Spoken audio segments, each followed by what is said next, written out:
19th, 2020 meeting. I'm going to open it up to public comment to see if we have any speakers from the public. And the answer to that is no. So no public comment this morning. We're going to go ahead and adjourn to a closed session.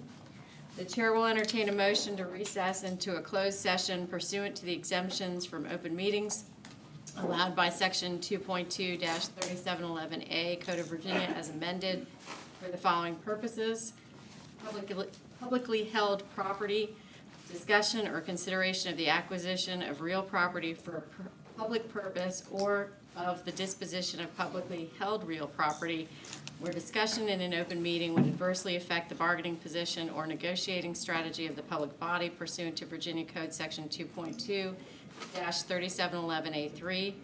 Prospective business or industry, discussion concerning a prospective business or industry, or the expansion of an existing business or industry where no previous announcement has been made of the businesses or industry's interest in locating or expanding its facilities in the community pursuant to Virginia Code section 2.2-3711A5, Contracts, discussion of the award of a public contract involving the expenditure of public funds, including interviews of bidders or offerers, and discussion of the terms or scope of such contract, where discussion in an open session would adversely affect the bargaining position or negotiating strategy of the public body pursuant to Virginia Code section 2.2-3711A30. So move. Second. Second, all in favor? Aye. So that was Brunky and Strange.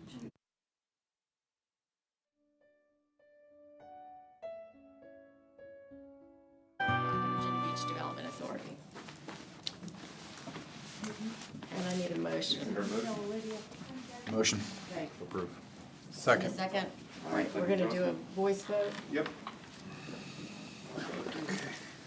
And so, Mr. Byrne, Aye. Mr. Brown, Yes. Mr. Brunky, Yes. Mr. Franklin, Yes. Ms. Morgan, Yes. Ms. Murphy, Yes. Mr. Strange. Yes. Multitasking today. See that?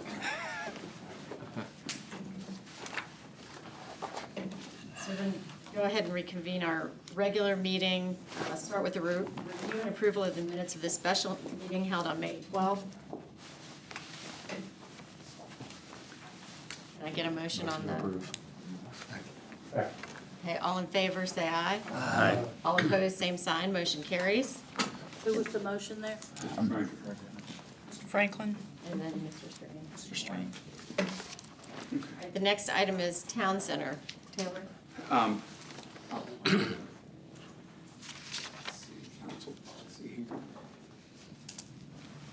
Just want, as many of you know, the city council approved use, expanded use of outdoor dining consistent with the governor's order, allowing restaurants to use parking lots, things of that nature. You all own the plazas here in Town Center, and those are specifically the plaza in front of where the Spore Fountain is, in front of what is today Ruth Chris, Quirks, Bravo, and the Funny Bone, and then also across the way in between the Zyder's American Dream Theater and Cantina Laredo. And we would just, there's been a request from the Central Business District, and staff supports the request to allow our Town Center restaurants to utilize the plazas consistent with the governor's executive order, and we would just ask your approval of that item. So moved. And Second. Oh. I had one question. They started last weekend, right? So yes, they did begin last weekend just to see if it could work. It did work. And DeVaris is responsible for figuring out who gets what. That is correct. We have that's right. Anything that would happen here will happen consistent with the governor's executive order for social distancing, spacing, walkways, things of that nature. And they also are, the health department ABC rules also have to be followed, so we're just trying to help out. Yeah, I think it makes sense. And I think we had a motion. Yes. Mr. Brunke, and a second. All in favor, say aye. Aye. Aye. All opposed, same sign. That motion Welcome. This carries. service is provided by freeconferencecall.com. Can we take a- Please enter your access code followed by the pound or hash sign. Sorry.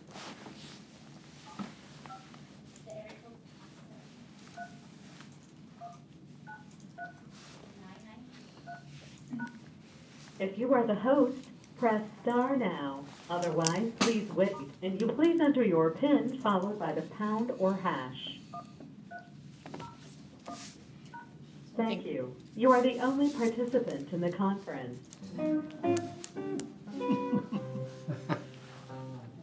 we're Dot trying- calling in? We're trying to remote in. Is it just Dot or is that good? Just Dot.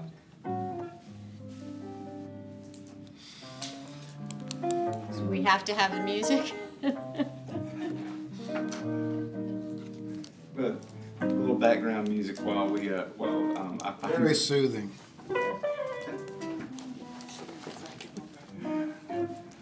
It was. Yeah, I actually feel like I'm on the plaza right now.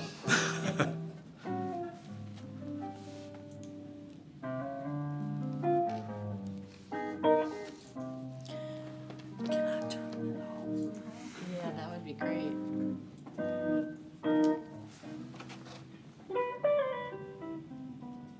Somebody calling Dot. Could she just text us when she's ready? So what? She text when she's ready. Where's your presentation slot saved for SJS? Open? Open. I had the folder open to where you needed it, X PowerPoint.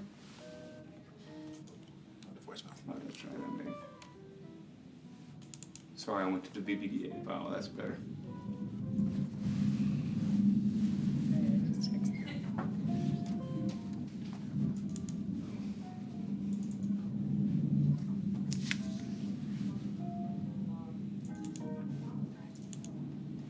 So we're skipping 3 and going to 4, right?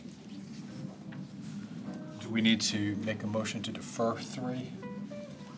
Since it was on the agenda? Yes, that would be.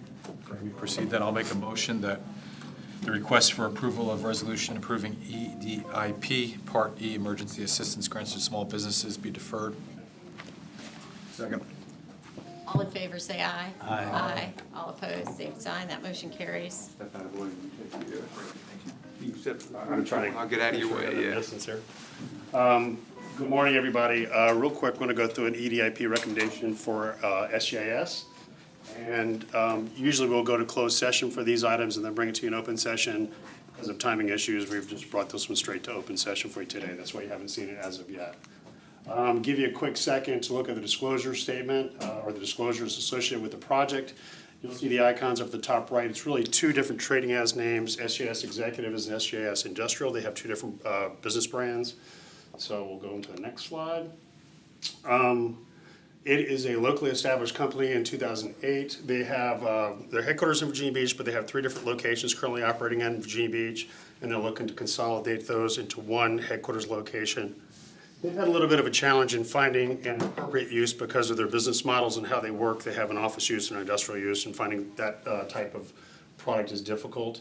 They are a service disabled veteran-owned small business here in Virginia Beach, and a quarter of their workforce are prior military veterans. One of the business units is the SJS Executives, and what it is primarily is military contracting, and that's for administrative management and general management consulting services. They work a lot with NAVFAC throughout the world. And SGS Industrial is another division, a little bit different, obviously. Powder coating, blasting for ceramics and various other types of metal surfaces, so that's the industrial side of the business. What's the name of the company on the left up top? I can't read it. SJS. SJS Executives. And that is the executive, it's usually our military working back with the military, doing contract work. They have identified a building to purchase on Excalibur Court. Excalibur Court is close to the Lillian Vernon building, the steel building, and it's behind the fire station, if you know where that is. And so that's the location. It's almost 42,000 square feet of building space on a 5-acre site, which gives them the capacity to expand possibly at some point in the future if need be. And they're looking to purchase. It's a blend of office and industrial space, which is a good fit for them. And the Navy approval use is pending, which they anticipate that coming through because they got approval for another site very similar. They're just waiting for the one for this one. And that's for the deed restrictions, not for the APZ1. And it is zoned I-1. As a function of this project, they'll retain 48 jobs, and the exciting part is they'll create 49 new jobs associated with this project. The existing salaries are $67,500. The new positions will be $59,000, so it gives them a blended rate of $63,000 for average annual salaries. And you'll see the real estate purchase is $3.6 million, improvements $175,000, so 3.7, almost 3.8 in real estate associated with the project. And the machinery and tools, new and existing, total $400,000. So it'll push this project at 4.1, almost $4.2 million. We're here today to make a EDIP recommendation of $125,000 associated with this project under Part A of the policy. And this will be for the new job creation piece. And what that does is it allows them to receive up to $3,000 for every one FTE that they create, and it meets that band bracket within the EDIP policy. It does meet our target industry sectors, with it being a corporate headquarters location, defense industry service specific, professional services, high performance manufacturing, and also the service disabled veteran owned small business. So I'll be glad to try to answer any questions for you. One important thing to note on this one, the reason we're asking you to invest in employees only, where there is a significant capital investment here, that building's already on the tax roll, so the return is in the employees. That's right.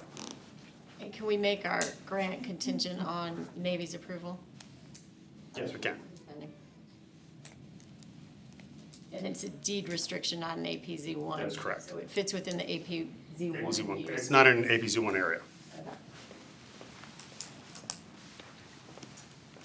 Chair will entertain a motion on that EDIP award request. Unless there are other questions. Motion to approve. Second. So I've got a motion and a second. All in favor, say aye. Aye. All opposed, same sign. Motion carries. Next, we have Thank you. a request regarding an existing EDIP award to Farmhouse Brewing. Yeah, and this one, very fast. This is fairly straightforward. All we're really asking you to do here, well, let me start with the disclosures.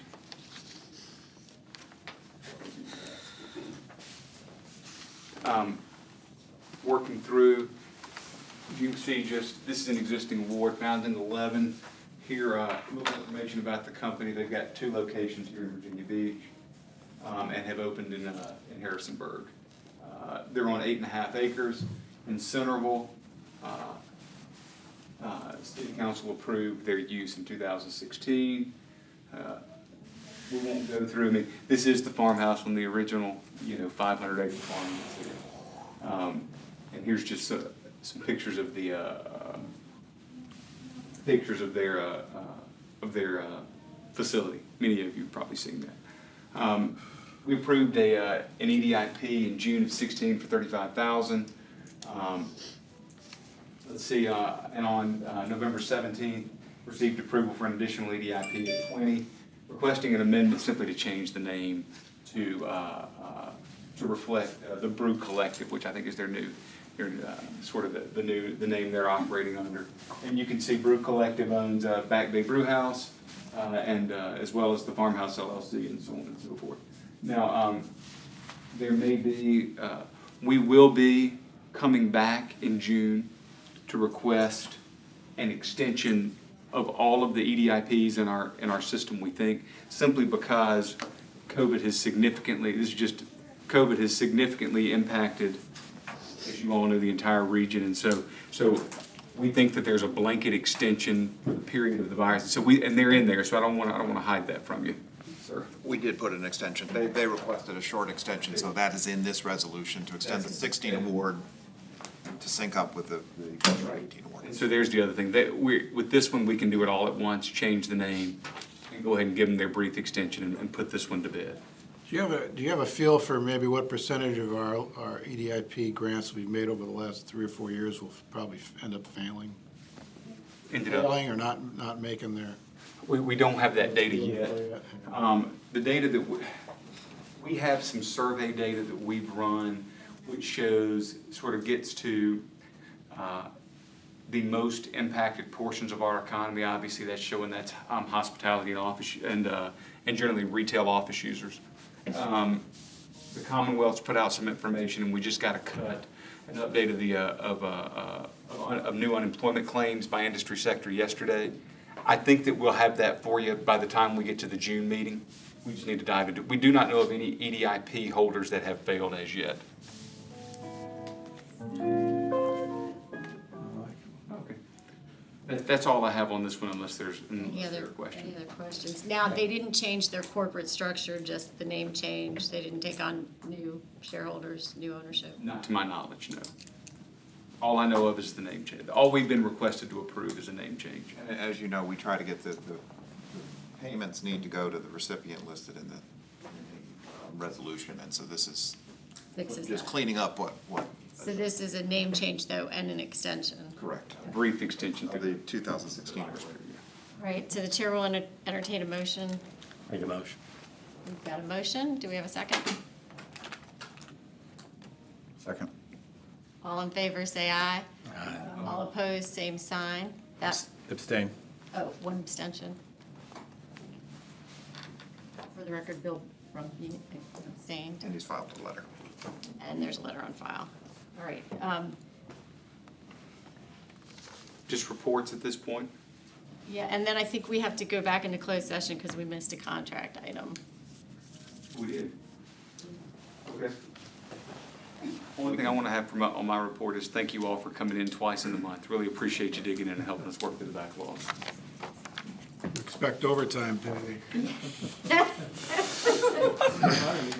I'll get right on All that. right, so One of those grants. if there's no, Yeah, there you go, one of the grants. if there's nothing else, really quickly, the chair will entertain a motion to recess into closed session pursuant to the exemptions from open meetings allowed by section 2.2-3711A Code of Virginia as amended for the following purposes: contracts, discussion of the award of a public contract involving the expenditure of public funds, including interviews of bidders or offers, and discussion of the terms or scope of such contract where discussion in an open session would adversely affect the bargaining position or negotiating strategy of the public body pursuant to Virginia Code, section 2.2-3711A 30. Need a motion? Move. Got a motion and a second, and a voice vote. Yay. William Brown, Yes. William Brunke, Yes. Taylor Franklin, Yes. Kenny Morgan, Lisa Murphy. Yes. Joe Strange. Yes. All right, so a year ago,